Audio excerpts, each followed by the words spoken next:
സുഹൃത്തുക്കളെ, ഇന്ന് നമ്മുടെ വിദ്യാഭ്യാസ മേഖലയിൽ അതിശക്തമായ പ്രതിസന്ധി നേരിട്ടിരിക്കുകയാണ്. പ്രത്യേകിച്ചും കുട്ടികളുടെ വിദ്യാഭ്യാസമാണ് ഇന്നിപ്പോൾ തകരാറായിരിക്കുന്നത്. +1 അഡ്മിഷൻ കിട്ടുന്നില്ല എന്നുള്ളതാണ് ഒരു വലിയ ആശങ്ക നമുക്ക് മുന്നിലുള്ളത്. അതൊരു ചെറിയ കാര്യമല്ല.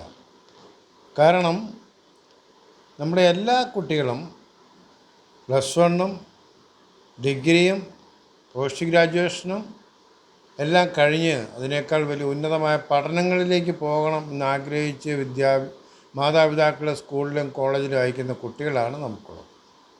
അത്ര കണ്ട് കാര്യക്ഷമമായിട്ട് മാതാപിതാക്കളും സമൂഹവും നമ്മുടെ കുട്ടികളെ കാണുമ്പോൾ നമ്മുടെ സർക്കാർ അതിനുതകുന്ന തരത്തിലുള്ളതായ ഒരു നടപടികളും സ്വീകരിക്കുന്നില്ല.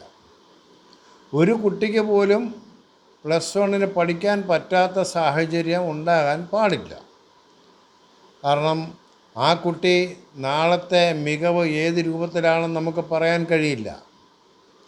നമ്മുടെ വിദ്യാഭ്യാസ മന്ത്രി വന്നിരുന്നുകൊണ്ട് കുറേ കണക്കുകൾ പറയും, ഇത്രയും പേർക്ക് കൊടുത്തു, ഇത്രയും പേർക്ക് കൊടുക്കാനുള്ളൂ. ഇത്രയും പേർക്ക് ഇല്ലാതിരിക്കാൻ പാടില്ല. ഒരാൾക്ക് പോലും സീറ്റ് കിട്ടാത്ത ഒരവസ്ഥ നമ്മുടെ നാട്ടിൽ സംജാതമാകാൻ പാടില്ല. അതാണ് യാഥാർത്ഥ്യം. പ്രത്യേകിച്ചും ഈ കുട്ടികളൊക്കെ തന്നെ സ്വന്തം കയ്യിൽ നിന്ന് മാതാപിതാക്കളെ പണം കൊടുത്താണ് ഈ കുട്ടികളെ പഠിപ്പിക്കുന്നത്.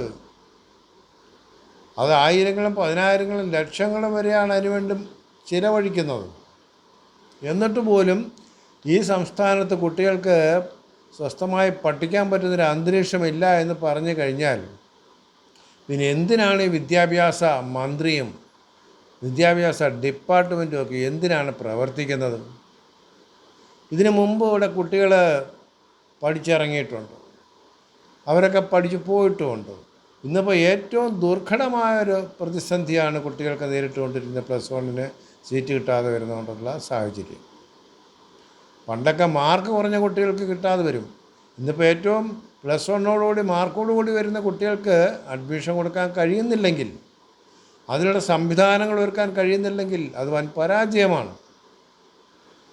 അവർക്കൊരു ഉത്തരവാദിത്വമില്ല എങ്കിൽ ആ സ്ഥാനത്തിരുന്നുകൊണ്ട് ശമ്പളം പറ്റിക്കൊണ്ട് മുന്നോട്ട് പോകുന്നതൊരു മര്യാദയെല്ലാം തന്നെ തുറന്നു പറയുന്ന അന്തരീക്ഷത്തിലേക്കാണ് കാര്യങ്ങൾ വരുന്നത്. എന്തിനാണ് നമുക്കൊരു മന്ത്രി? എന്തിനാണ് വിദ്യാഭ്യാസ വകുപ്പ്?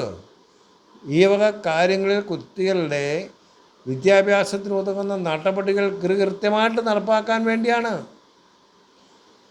വിദ്യാഭ്യാസം വാസ്തവത്തിൽ ഡിഗ്രി വരെയെങ്കിലും സൗജന്യമായി സർക്കാർ ചെലവിൽ ചെയ്തു കൊടുക്കേണ്ട ഒരു കാര്യമാണ്. കാരണം അത് സാമൂഹ്യ പരിഷ്കരണമാണ്, സമൂഹത്തിൻ്റെ ഉത്തരവാദിത്തമാണ്.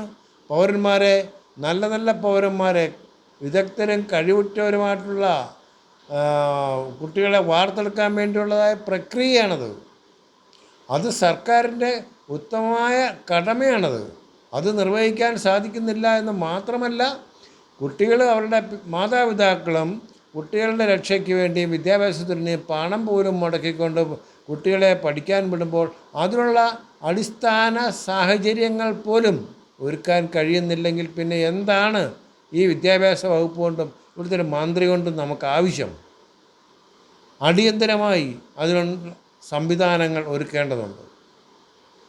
അതിന് ന്യായീകരണങ്ങളല്ല ആവശ്യം, എന്തെങ്കിലും പറഞ്ഞ് ഒഴിയുകയല്ല ആവശ്യം. കൃത്യമായ നടപടികളുണ്ടാകണം. അല്ലെ പിന്നെ എന്ത് വേണേലും ആർക്കും എവിടെയും ചെയ്യാമല്ലോ. ഇവരുടെ ആരുടെ ആവശ്യമില്ലല്ലോ.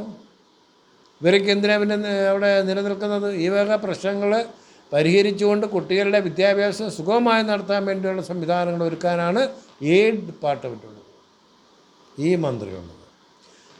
ഒന്നും പറ്റാതെ വരുമ്പോൾ കുറേ ഞഞ്ഞാവിഞ്ഞ പറഞ്ഞ് ഒഴിവാക്കുകയല്ല ചെയ്യേണ്ടത്. കൃത്യമായ പരിഹാരങ്ങൾ അടിയന്തരമായിട്ടുണ്ടാകണം എന്നാണ് ഞാൻ ഈ വീഡിയോയിലൂടെ ആവശ്യപ്പെടുന്നത്.